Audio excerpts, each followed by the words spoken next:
everyone, welcome back to my channel. In today's video, this is just going to be a very quick video. I'm going to show you how I typically mix my paints, and this is really just a general idea of how I do it. So I've got a cup, I've got some paint, I've got a stick to stir it up with. Then I use Acrylic Floetrol. This is the one that I can get here in Ireland, so this is the one that I use. I have used Liquitex pouring medium.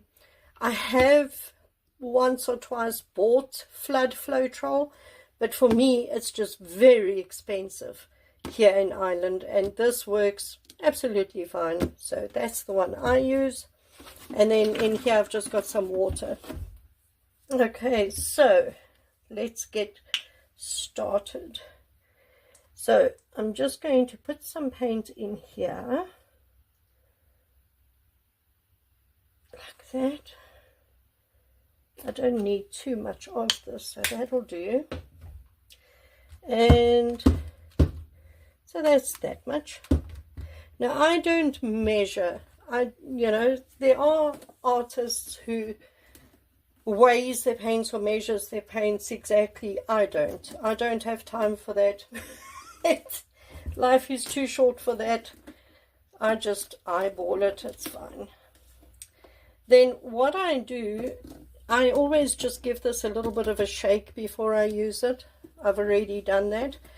And then the Floetrol, at least this one, tends to get some lumps in it after a while. So I have some pantyhose here, or some stocking, women's stocking, and I've just cut a piece, put it over the top, secured it with an elastic band, and I pour through that. So let us go.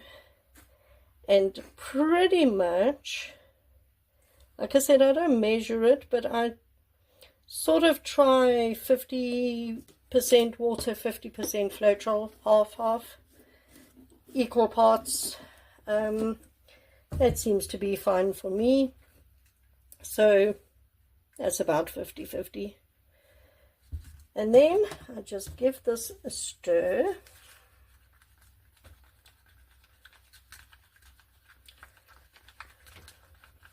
Give it a good mix.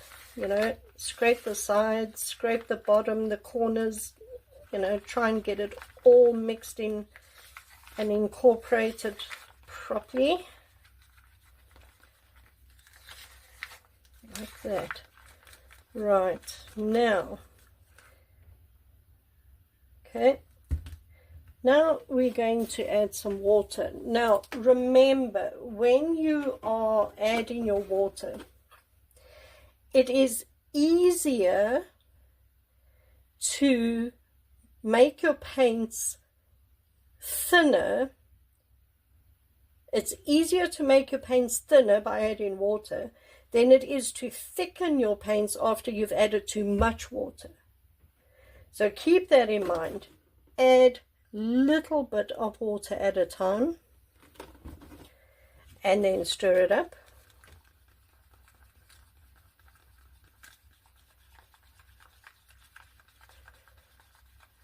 And then check it, and then add some more, and keep going until you get it to the right consistency. Little bit of water at a time, because if you add too much and then you've got to try and thicken it up, it is not as easy as what it is to get it thinner. So a little bit at a time. And we'll see where we are now with this. Just take it with the stick, mix it all up. Still too thick. I hope you can see it.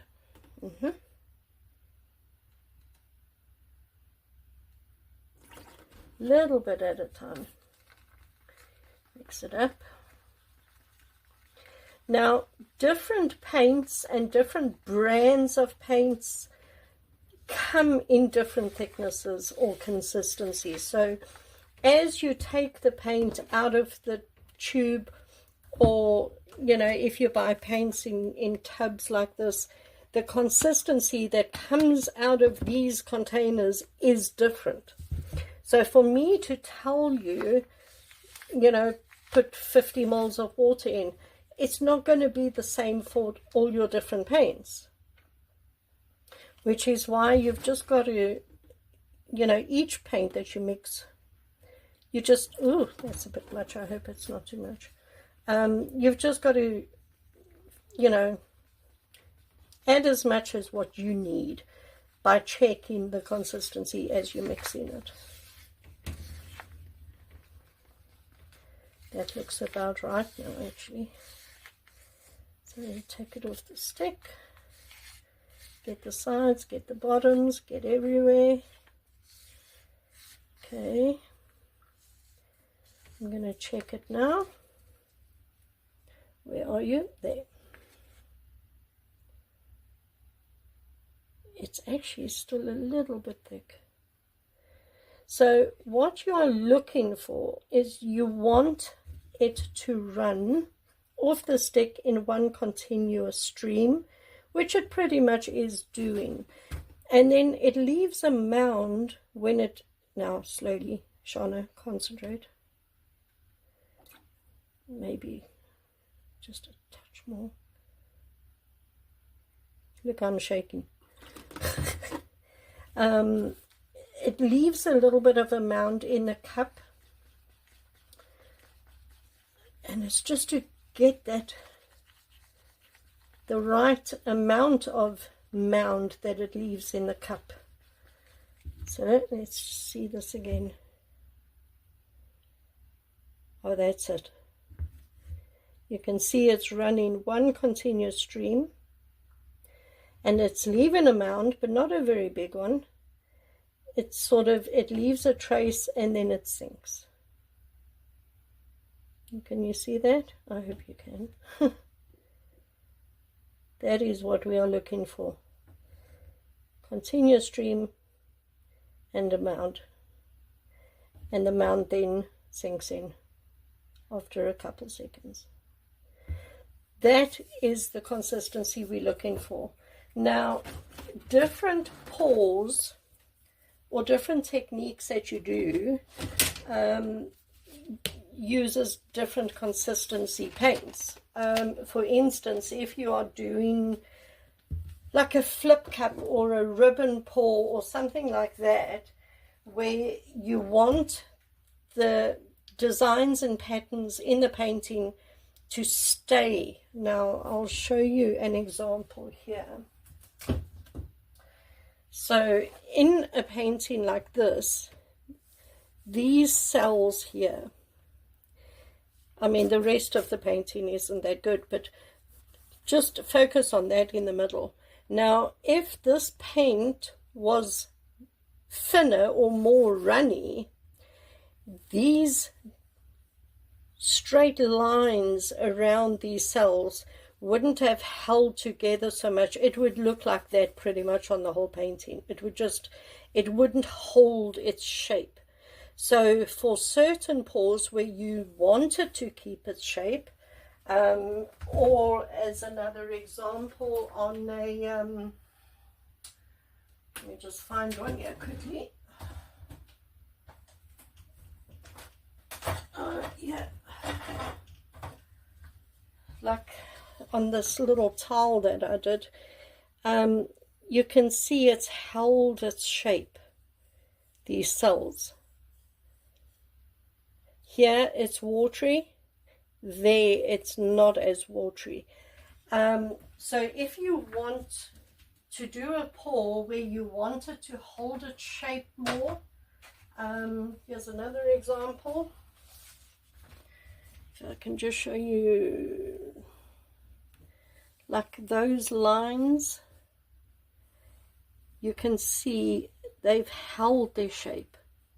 So during the drying of this painting, this didn't move or blend into each other. Those lines stayed crisp. all right? So for paintings like that, you want the paint to be thicker. But then on other paintings, like for instance on a Dutch pour, you want the lines to be wispier. You don't have those lines, you know, definite lines like you do when the paint is thicker. This paint is very thin. Now when I do Dutch pours, the paint is a consistency that when you are running the paint off your stick like this into your cup, it does not leave a mound in the cup at all. No mound. It runs off your stick, but it just sinks straight away because it's thinner. So, you know, it's different pours have different consistency paint, and you get to learn it as you go along. You know, you with practice also, of course, you get to learn what the consistencies must be. And yeah, that is how I mix my paints. And then I just put them in the bottles, whatever bottles I keep the paints in, and just get it all out. Waste not, want not. And put a lid on it, and this paint is good to go. You know, I did acrylic pours like 2021, 2022, and then I stopped doing acrylic pours, and I had all this paint literally sitting from 2022 to the end of 2024 when I started doing pours again. And some of those paints that I still had left from 2022, I just shook them up and I used them, and they were good to go. As long as they're in a you know, airtight container. Now I can't get this lid back on. There. You know, as long as you just keep the lid on like that, this will last for a very long time without a problem. And you know, I keep my paints like this is a dishwash liquid bottle. I keep the bottles. This is actually a very good bottle to put my paints in. It's got a nice little squirty top on the top of it, airtight. It's actually a lovely little bottle to use. You don't have to go out and buy bottles. You can just keep bottles like that for you know, paints that you use a lot of, like white. Yeah, I've got it in a Coke bottle.